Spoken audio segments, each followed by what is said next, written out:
টিয়া পাখির ব্যবসা যারা করে, জ্যোতিষী, বিভিন্ন জায়গায় ওদের কি বলে? অ্যাস্ট্রোলজার, তাই না? কি বলে?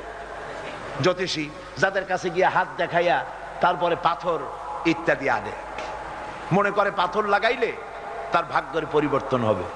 এরকম একজন জ্যোতিষী বসে আছে, সকাল 9টার সময় এক বৃদ্ধ তার সামনে দিয়ে যাচ্ছে।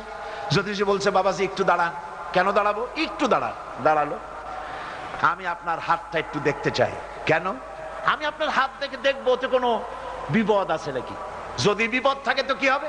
থাকলে পরে আপনার কোনো চিন্তা নাই, আমার বাক্স ভরা মাদলি আছে, মাদলি লাগাই দেব, আপনার সমস্ত বিপদ দূর হয়ে যাবে। মাত্র 2টা টাকা আমারে দিবেন, অথবা 5 টাকা দিব।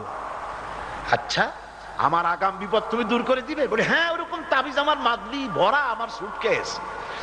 বুড়ো হাতের বাজার করা ব্যাগটারে রাইখা ঠাস করে একটা চড় লাগাই দিয়েছে জ্যোতিষীর গালে। জ্যোতিষী বললে, চাচা মিয়া, আমি আপনার একটা ভালো কথা কইলাম আর আপনি আমার চড় মারলেন। আমিও এরকম একটা জবাব আপনারই দিতে পারতাম, কিন্তু দিলাম না, কারণ আপনি আমার বাপের বয়সী, এই জন্য দিলাম না। তা আপনি আমার মারলেন কেন? কই, মারি নাই তো, আমি তো টেস্ট করছি। কি কয় মারি নাই? আমার গাল এখনো জ্বলে আর আপনি কয় মারেন নাই।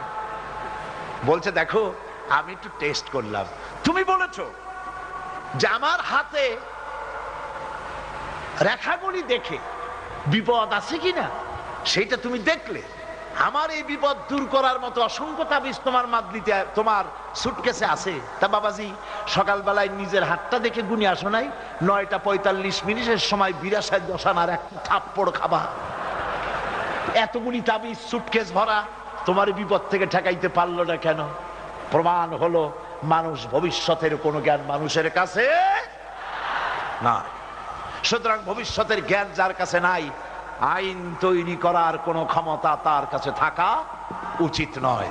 আইন তৈরি করার একমাত্র কার ক্ষমতা? লা ইউশরিক ফি হুকমিহি আহাদা। আল্লাহ পাকের আইন রচনার ভেতরে চূড়ান্ত অধিকার কেবলমাত্র কার?